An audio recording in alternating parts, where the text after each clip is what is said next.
بسم اللہ الرحمن الرحیم۔ السلام علیکم۔ آج کی کہانی کا موضوع ہے ایک مجبور ماں اور بیٹی، ایک سچی محبت، قربانی اور کامیابی کی داستان۔ گاؤں کے ایک کچے راستے کے کنارے ایک چھوٹا سا مٹی کا گھر تھا۔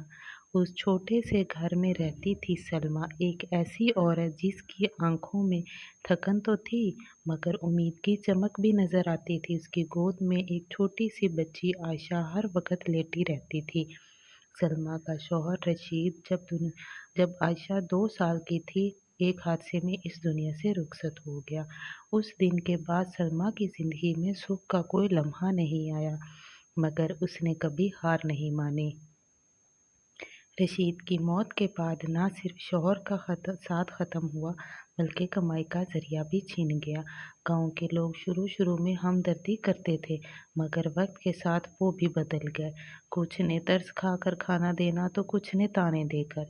سلمیٰ نے فیصلہ کر لیا کہ وہ کسی کے آگے ہاتھ نہیں پھیلائے گی، محنت پر یقین رکھے گی۔ وہ صبح سویرے اٹھتی، خود ناشتہ نہیں کرتی تھی بلکہ جو کچھ ہوتا وہ اپنی بیٹی کے لیے چھوڑ دیتی۔ لوگوں کے گھروں میں صفائی کرتی، کھیتوں میں مزدوری کرتی اور شام ڈھلے گھر آتی مگر اپنی بیٹی کے سامنے مسکراتی رہتی۔ عائشہ کی ماں کی قربانیوں کو دیکھتے ہوئے بڑی ہو رہی تھی۔ وہ کبھی ضد نہیں کرتی تھی، نہ ہی کسی چیز کی فرمائش کرتی تھی۔ جب اسکول جانے کی عمر آئی تو سلمیٰ نے پرانے کپڑوں سے اس کو ایک یونیفارم بنا دیا اور ایک پرانا بستہ دھو کر دیا۔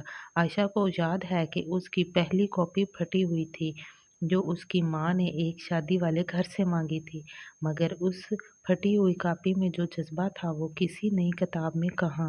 عائشہ نے دل لگا کر پڑھنا شروع کیا، ہر جماعت میں نمایاں نمبر لاتی تھی مگر انعام کی خوشی سے زیادہ ماں کی مسکراہٹ قیمتی تھی۔ سال گزرتے گئے، سلمیٰ کی عمر اور تھکن بڑھتی گئی۔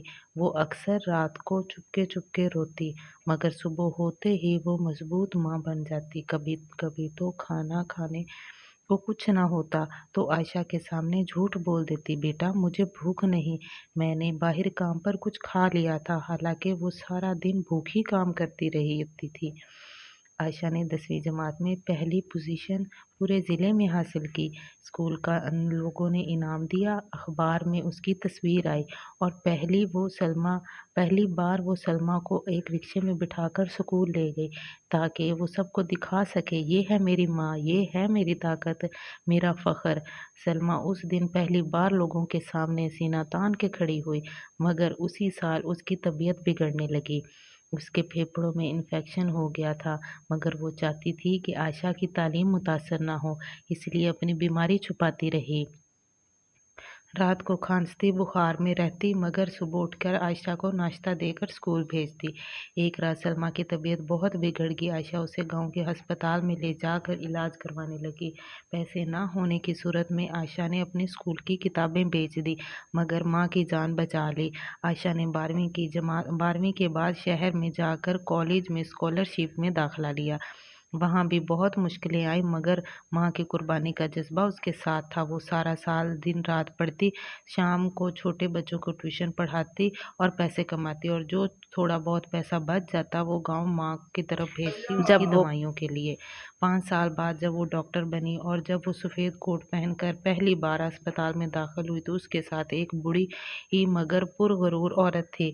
سلمیٰ اس نے اپنی بیٹی کا ہاتھ تھاما اور خاموشی سے آنکھوں سے بہنے والے آنسو پوچھتے ہوئے پہنچی۔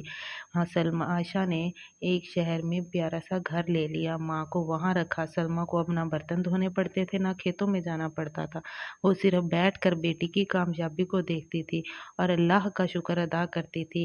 ایک دن سلمیٰ نے اپنی بیٹی عائشہ سے کہا، میں نے اپنی ساری زندگی تم پر قربان کر دی مگر جو سکون تم نے مجھے دیا ہے ان سے بڑھ کر وہ قربانیاں نہیں۔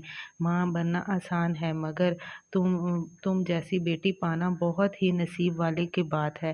یہ کہانی ہمیں سکھاتی ہے کہ ماں کی محبت، قربانی کی کوئی قیمت نہیں۔ ایک ماں سب کچھ چھوڑ سکتی ہے مگر اولاد کا مستقبل کبھی خراب نہیں ہونے دیتی، اور ایک فرمانبردار بیٹی وہی ہے جو ماں کی قربانیوں کو رائے گاہ نہ جانے دے۔ اگر آپ کو میری سٹوری پسند آئی ہے تو پلیز میرے چینل کو سبسکرائب، شیئر اور لائک ضرور کیجیے۔